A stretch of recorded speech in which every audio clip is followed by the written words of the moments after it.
Hello and welcome. My name's Melissa Porter. And my name's Nick Freeman. Welcome to The Life Coach. I'm the lawyer. Join us as together we tackle your toughest problems using our unique combination of wisdom and experience. Okay, so next email is from Lewis, who's a 35-year-old man. He's successful, lives in London. He wants to know who pays on a date. Right.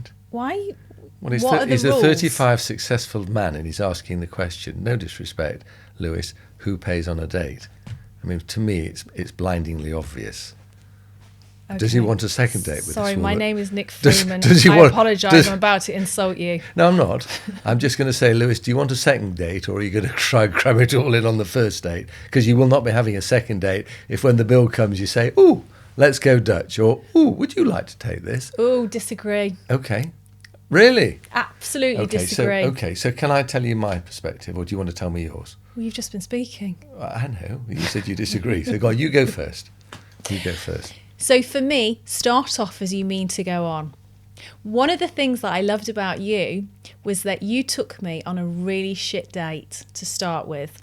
I loved it. You took me to a coffee shop. It wasn't. It was a nice lunch place called California. And what I liked about it is I thought, oh, this is a man that feels very comfortable in his own skin, making his own choices. He doesn't feel he has to be flash, show off. Definitely not.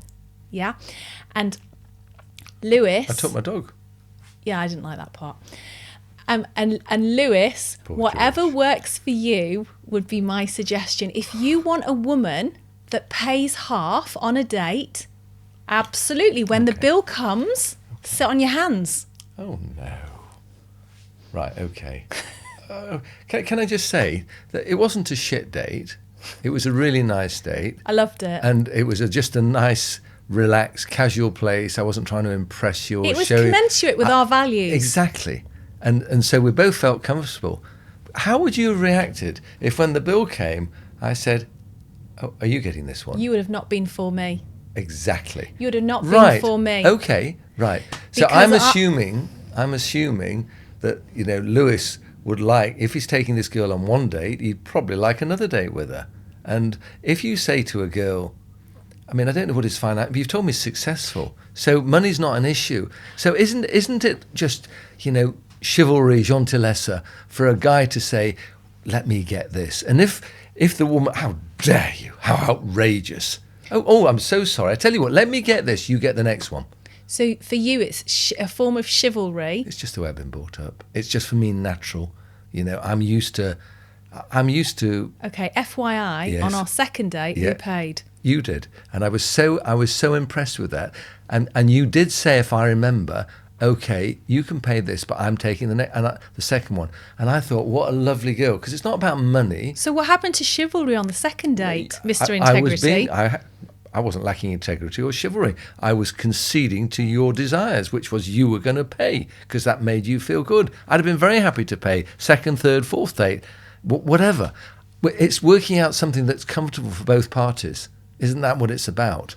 As long as the man pays on the first date? Look, I think the man should offer to pay, and he'll know very quickly if the woman is absolutely incandescent with rage. You misogynist, how dare you, you sexist pig. He then makes a choice, doesn't he? Fine, you are for me, or no, you're not for me. And I think most men would say, listen, thank you very much. We won't need a second date. This has gone far enough. But I just think, when I get, if I'm on public transport, which is very seldom, I concede, I always open the door for a woman. I give my seat up. Why not a man? Why wouldn't you open the door for a man? I would. I do. I let people in at traffic, when in junctions and things. I try and be courteous. But I just think we're talking about more than courtesy here. We're talking about a social expectation, aren't we? What is the right thing to do? And the right thing to do is what your character and the other party's character decide together. But I think you probably take the lead. If the woman might be really wealthy and you might have, a very, very, nothing in your pocket. In which case the woman will probably say, listen, beforehand, I'm taking you out for dinner. You ask me on a date, that's lovely, but only on condition I pay. I don't think this is down to finances. It might be.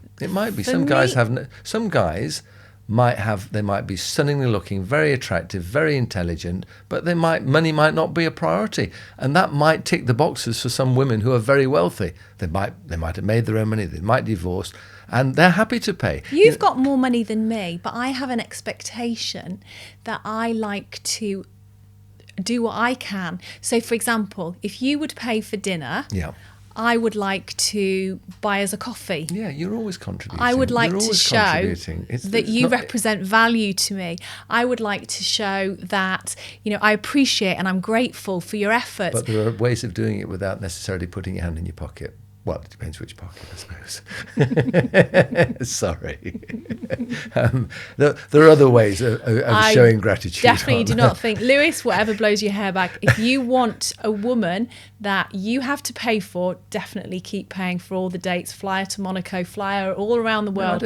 She will have the expectation that that's what you will be providing. If you want a more equal-based relationship, for me on the first date, I would say to our son, happily, to say to a future date, are you happy to go 50-50 on this bill? It depends on the financial. If you're two impoverished students... If the girl doesn't want to see him again and he wants to go 50-50, then that's a choice. Look, if you're that's what I'm saying. It's what the couple decide together, what works for them at their stage in their life, having regard to all the circumstances, yeah? Their personal wealth. I'm sure that I've heard you just say that societal expectation is that the guy should pay. Yeah. I remember taking one girl out for a really nice dinner, and it was a girl I thought I was going to marry. And in fact, we might have even been engaged at the time. And it was a lovely restaurant, and I asked for the bill, and I, to be fair, I always paid. And I found out that actually my dad had phoned up and he'd paid for me. I was so happy. That was such a nice gesture. Yeah. That's really lovely and thoughtful. So, Lewis, I hope that helps. I basically was saying, do what suits you, Lewis. But I think you take a lead. And it's also a barometer, isn't it? It gives you an idea. Finances are important in a relationship. Taking someone out for a first date isn't about finances, but it does give you a little bit of an insight into who you are with, not just from what she says, but the way they behave, the way they accept your generosity. You know, do they say thank you? That's really nice of you. How do they just take it for granted, as if that's the expectation? So it's not just about who pays, it's the whole experience, isn't it? You can learn a lot from it. Lovely. Bonne chance. Good luck. If you'd like to be part of our show and remain anonymous, please do email us any name and your problem to admin@melissaportercoach.com.